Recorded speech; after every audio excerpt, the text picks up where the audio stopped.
आया दिन बिट खराब रहती है। एक चीज़ पता लगा, फर्स्ट फ्लोर पर कोर्ट है और 8वें फ्लोर पर ऑफिस है। पूरी कोर्ट यही हाल है। हमारे वरिष्ठ अधिवक्ता, जूनियर, सीनियर सब परेशान रहते हैं, कोर्ट कहाँ है, ऑफिस कहाँ है, वादशाही परेशान रहते हैं। तो मेरी प्रथम प्राथमिकता ये रहेगी कि जज साहब से बात करके जिस कोर्ट पर कोर्ट हो, जिस फ्लोर पर कोर्ट हो, उस कोर्ट पर ऑफिस होनी चाहिए।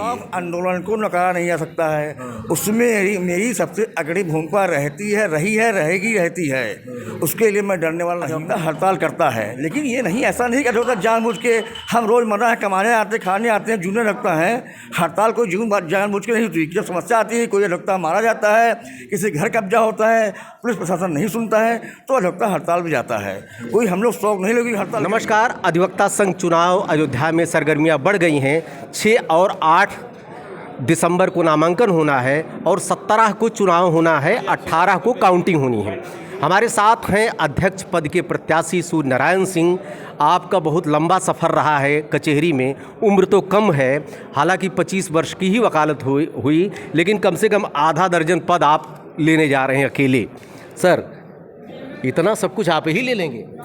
ऐसा नहीं है। हमारे भाई बहन वरिष्ठ अधिवक्ता पसंद करते हैं, वो हमको चुनते हैं, इसलिए मैं चुना जाता हूँ, उनकी सेवा करता हूँ। जी नहीं, अभी आप महामंत्री पद पर अभी आपका विगत चयन हुआ है, इतनी जल्दबाजी क्या थी? जल्दबाजी कौन सी थी? सबसे बड़ी जल्दबाजी ये थी कि हमारा जो है तमाम हाई कोर्ट, सुप्रीम कोर्ट से आया कि आप हड़ताल नहीं कर सकते, कंडोलेंस नहीं कर सकते, ठीक है ना। अच्छा। तो हम इतना हाई कोर्ट, सुप्रीम कोर्ट डरने वाले नहीं हैं। हमारा अधिवक्ता मरता है, उसके अंतिम संस्कार में हम शामिल नहीं हो सकते। हम डरें कंटेम्प्ट से, कंडोलेंस नहीं करेंगे, कंडोलेंस 3 में करेंगे, ये कोई बात नहीं हुई। तो हाई कोर्ट, सुप्रीम कोर्ट डरने वाले नहीं। हमारा अधिवक्ता मरेगा तो 11 बजे कंडोलेंस किया जाएगा, जिससे अधिवक्ता भाई हमारे उसके अंतिम संस्कार में सम्मिलित हो सके। पूरी कार्य योजना बताइए, आप क्या करना चाहेंगे? पहली बात तो ये है कि हमारे यहाँ जो 24 कक्षे बिल्डिंग है, वो हमारे यहाँ के लिए अभिशाप है। आया दिन बिट खराब रहती है। एक चीज़ पता लगा, फर्स्ट फ्लोर पर कोर्ट है और 8वें फ्लोर पर ऑफिस है। पूरी कोर्ट यही हाल है। हमारे वरिष्ठ अधिवक्ता, जूनियर, सीनियर सब परेशान रहते हैं, कोर्ट कहाँ है, ऑफिस कहाँ है, वादशाही परेशान रहते हैं। तो मेरी प्रथम प्राथमिकता ये रहेगी कि जज साहब से बात करके जिस कोर्ट पर कोर्ट हो, जिस फ्लोर पर कोर्ट हो, उस कोर्ट पर ऑफिस होनी चाहिए। और कोर्ट के अंदर कुर्सियां नहीं हैं। जो कुर्सियां हैं 4-6, उस पर सिपाही, पैरोकार, दरोगा बैठे रहते हैं। हमारे तमाम वरिष्ठ अधिवक्ता जो हैं, जो चल फिरना असमर्थ रहते हैं, चढ़ के जाते हैं, खड़े रहते हैं, और सिपाही वहाँ बैठ के काम कर रहा है। तो कोर्टों में कुर्सियों की व्यवस्था कराना, ये प्राथमिकता मेरी है। दूसरी ये है कि हमारे यहाँ महिला अधिवक्ताओं की, महिला बहनों की संख्या बढ़ रही है धीरे धीरे। कोई कानून उनके लिए नहीं है। तो मेरा ये प्रयास रहेगा कि जनप्रतिनिधियों से पैसा लेके जहाँ से भी होगा, एक कॉमन रूम की स्थापना की जाएगी, जिसमें महिला अधिवक्ता हमारी बहनें जो है कम से कम बैठ सकें, अपना लंच नाश्ता कर सकें, ये व्यवस्था कराई जाएगी। और खैर हमारा जनरेटर व्यवस्था है, लेकिन जनरेटर लाइट चली जाने पर चेम्बर और संघ भवन में खाली लाइट की व्यवस्था रहती है।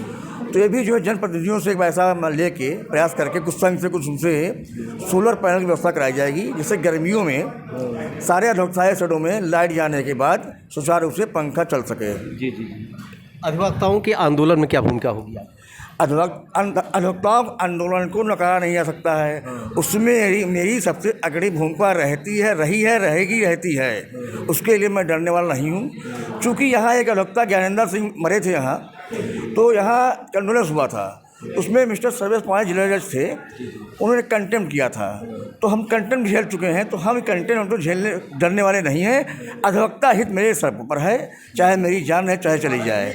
और मैं दिन रात अधिवक्ता भाइयों बहनों के लिए दिन रात सेवारत रहूँगा। हड़ताल एक बहुत बड़ा अस्त्र है आपका, हड़ताल और न्यायिक कार्य से विरत रहना, उसमें क्या आप करें? देखिए, अधिवक्ता कभी जानबूझ के हड़ताल नहीं करता है। अधिवक्ता के लिए चारा क्या है? न अधिकारी सुनते हैं, न जज सुनते हैं, न प्रशासन सुनता है। तो अधिवक्ता हड़ताल करता है, लेकिन ये नहीं, ऐसा नहीं कि अधिवक्ता जानबूझ के, हम रोज़मर्रा कमाने आते, खाने आते हैं, जूनियर रखता है। हड़ताल कोई जानबूझ के नहीं होती। जब समस्या आती है, कोई अधिवक्ता मारा जाता है, किसी घर कब्जा होता है, पुलिस प्रशासन नहीं सुनता है, तो अधिवक्ता हड़ताल भी जाता है। कोई हम लोग शौक नहीं लगी हड़ताल करेंगे, हड़ताल करके अपने पैर कुल्हाड़ी मारते हैं, लेकिन हमारे पास चारा क्या है? कौन सुनने वाला है? हड़ताल करते हैं, सड़क जाम करते हैं, आंदोलन करते हैं, तो शासन प्रशासन की नींद खुलती है, उस पर कार्रवाई होती है। युवा अधिवक्ताओं के लिए क्या कार्य योजना है? युवा अधिवक्ताओं के लिए ये है कि मैं अब लगता है कि ग्रुप इंश्योरेंस के लिए बात चल रही है, ये पीछे भी चली नहीं सक्सेस हो पाया था, तो युवा अधिवक्ताओं के लिए ग्रुप इंश्योरेंस की व्यवस्था की जाएगी। उसमें सब शामिल होंगे, युवा, वरिष्ठ, मिडिल, सब अधिवक्ता शामिल होंगे। ग्रुप इंश्योरेंस की व्यवस्था की जाएगी उनके लिए। एक हेल्थ इशू बहुत आ रहा है और जो आपके संघ में 1 लाख रुपया मैक्सिमम है, हमको लगता है 1 लाख रुपया ऊँट के मुंह में जीरा कह सकते हैं उसको, उसका कोई मतलब नहीं। एक हेल्थ इंश्योरेंस की भी एक नीड है लोगों को, ये लोगों की अपेक्षा है और ये लोग कह रहे हैं कि आप अगर हो जाएंगे तो शायद उम्मीद की जा सकती है। दरअसल पाठक, ये यहाँ जो है पहले अधिवक्ताओं के लिए सिर्फ 50,000 रुपये था बीमारी पर। जब मैं 2022 में मंत्री चुना गया तो सबके सहयोग से, ये नहीं मैंने किया है, पूरे अधिवक्ता संघ के जितने वरिष्ठ, जूनियर, सीनियर, सबके सहयोग से उसको 1 लाख किया गया है, लेकिन वो रिफंडेबल है, ठीक है ना। तो हेल्थ इंश्योरेंस के लिए और भी समझते, हेल्थ इंश्योरेंस कराया जाएगा, लेकिन उसमें प्रीमियम बहुत ज़्यादा आ रही है। किसी अच्छी कंपनी से जिसमें प्रीमियम कम आवे और सुविधा ज़्यादा मिले, उस पर चर्चा कराई जाएगी। लेकिन वो पूरे संघ के जो अधिवक्ता हमारे हैं, जूनियर, सीनियर, वरिष्ठ, सबका सहयोग रहे तभी वो सक्सेस हो पाएगा। सिर्फ अकेले मेरे बस की बात नहीं है, प्रयास किया जाएगा, सबका सहयोग मिलेगा, उस पर अमली जमा पहनाया जाएगा। 25 वर्ष की आपकी वकालत हो गई, लेकिन देखे होंगे एक युग बदल गया। 1000 वर्ष का परिवर्तन इन्हीं 10 वर्षों में हुआ है। सब कुछ डिजिटल हो गया है, पेपर वर्क धीरे धीरे कम होते जा रहे हैं और इसलिए अब आपके कचहरी में देख रहा हूँ कि इंटरनेट एकदम डंप है, इंटरनेट है ही नहीं। और युवा अधिवक्ताओं की ये शिकायत रहती, भैया नेटे नहीं है यहाँ पे, तो उसके लिए क्या वाईफाई की व्यवस्था करेंगे आप? जब मैं 2016 में मंत्री चुना गया था तो यहाँ वाईफाई व्यवस्था कराई गई थी। उसके बाद आलोक खरे मंत्री हुए तब भी चला, उसके बाद भी चल नहीं पाया, क्योंकि आए दिन प्रॉब्लम होती है, टेलीफोन एक्सचेंज जाना पड़ता है। 2-3 साल तो चला हुआ वाईफाई, उससे पूरा काम हुआ, तमाम मोबाइल लोग चलाते थे उससे, लेकिन इसमें नहीं चल रहा है। फिर वाईफाई व्यवस्था कराई जाएगी और ई लाइब्रेरी की व्यवस्था कराने का प्रयास होगा मेरा। आप स्पेशल क्या करना चाहेंगे? एक सपना होगा कि मैं अध्यक्ष बनूंगा तो मैं स्पेशल कुछ करना चाहूँगा, थोड़ा अलग हटके, क्या मानते हैं? देखिए, जो बातें मैंने बताई ये सब मेरे स्पेशल हैं, अधिवक्ता हित की बात है।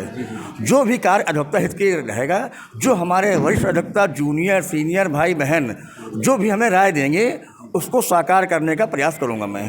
एक अंत में एक अपील आप कर सकते हैं चैनल के माध्यम से अधिवक्ताओं के लिए? मैं अपने अधिवक्ता भाइयों बहनों और वरिष्ठ अधिवक्ताओं से यही निवेदन करूंगा, आप मुझे अपना स्नेह प्यार दें, मैं आपके हर दुख सुख में हमेशा खड़ा रहूंगा। कुछ लोग कहते हैं, हमारे पद पे कुछ प्रत्याशी हैं, वो कहते हैं अभी मिच्योर नहीं हैं। मैं 2 बार मंत्री रह चुका हूँ, किसी कोई शिकायत नहीं है, हर आदमी दुख सुख में। छात्र राजनीति भी किया आप? जी, मैं 97 में साकेत महाविद्यालय में उपाध्यक्ष पद पर अच्छा जी चुनाव लड़ा था और विजयी हुआ था।